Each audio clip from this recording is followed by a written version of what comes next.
L'agrocarburant, donc c'est plutôt une bonne chose, non, par rapport aux énergies fossiles? Alors c'est vrai que quand on pense agrocarburant, on se dit on va éviter d'utiliser des carburants fossiles et donc c'est plutôt une bonne chose pour la planète. Mais en fait... Mais en fait, voilà, tout est là. C'est quand on regarde véritablement ce qu'émettent les carburants, les agrocarburants, donc non fossiles, et qu'on prend en totalité les émissions de gaz à effet de serre, eh ben on se rend compte que c'est pas forcément mieux. Et pour l'exemple de l'huile de palme, ça émet 3 fois plus qu'un carburant fossile.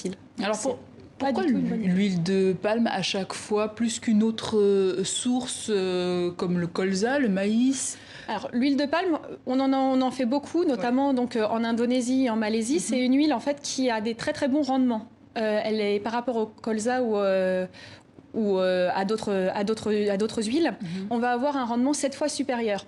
Le problème aujourd'hui, c'est qu'on l'utilise en alimentaire et dans les agrocarburants. Et en fait, du coup, ça demande des très grosses surfaces de production qui font qu'en fait, on n'a plus la place pour les cultures alimentaires pour nourrir les populations locales, donc en Indonésie et en Malaisie. Et donc, en fait, ces champs alimentaires se retrouvent sur des forêts. Et donc, on déforeste pour que les populations locales puissent se nourrir. Donc, il y a à la fois une concurrence avec l'alimentation, et ça, c'est pas entendable aujourd'hui. L'alimentation doit rester la source première de l'utilisation des terres agricoles. Et en plus, si on a de la déforestation, derrière, on a une perte de biodiversité. On a les orang-outans qui disparaissent avec les populations qui ont diminué de 90% depuis les 10 dernières années. Et bien sûr, des effets sur le climat avec les émissions de gaz à effet de serre.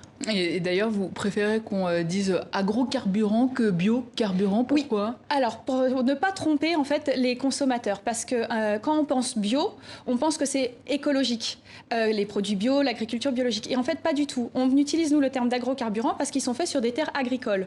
Mais comme ce n'est pas du tout des cultures écologiques, des fois même, ça utilise des pesticides qui sont interdits en Europe, et bah, du coup, on préfère utiliser le terme d'agrocarburant, donc issu de l'agriculture. Alors, on a vu de la fumée noire sortir de cette raffinerie Total à la Mède, près de Marseille, alors que ça ne fait que quelques jours qu'elle marche. Qu'est-ce que contient cette fumée noire? Alors, c'est justement là toutes les interrogations de notre association au niveau local qui ont demandé, donc qui ont écrit au préfet des Bouches-du-Rhône pour savoir, puisque ces fumées noires, donc elles peuvent être toxiques, elles peuvent contenir des composés volatiles, organiques volatiles, qui peuvent être cancérigènes, voire reprotoxiques, donc poser des difficultés pour tout ce qui est système reproductif.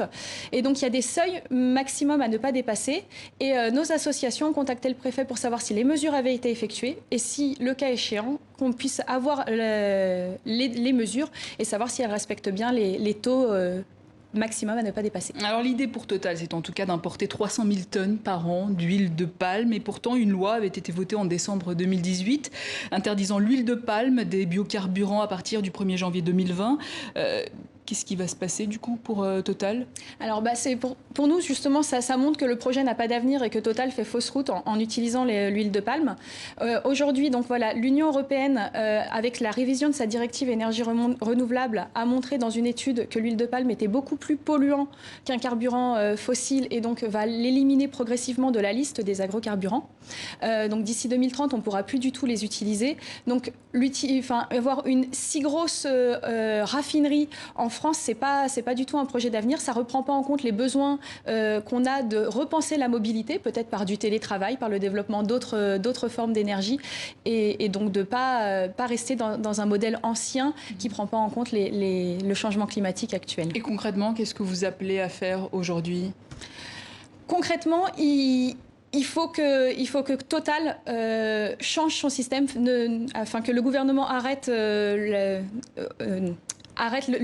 l'autorisation sur cette raffinerie et que le site se reconvertisse sur d'autres utilisations. Il y a déjà en partie, par exemple, ils ont décidé d'utiliser des huiles usagées, donc qui ne sont pas directement issues de production agricole. Et ça peut être pendant un temps une solution en attendant de repenser tout simplement des nouveaux plans de mobilité à l'échelle de la France. Aline Favrel, merci. Je rappelle que vous êtes responsable forêt de France Nature Environnement.